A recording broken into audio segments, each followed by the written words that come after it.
Kenya से आवेले सदा शिवा जय जय मनावेले हो।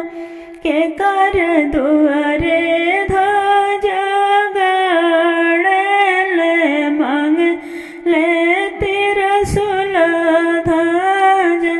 के कर धियावा कुंवर बाड़ी के देह तिरसुल ध्वज।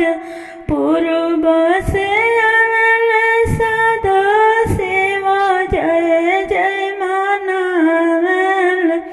दक्ष बबदुआरे ध्वज गड़ेले मांग ले तिरसुल ध्वज। उनकर गौरी कुंवर बाड़ी उहे देह तिरसुल ध्वज। अपन महलिया में से निकले दक्ष बाबा दोनों हथवा जोड़ी के बैठा हुए शिवाजी बैठा हूँ हमारा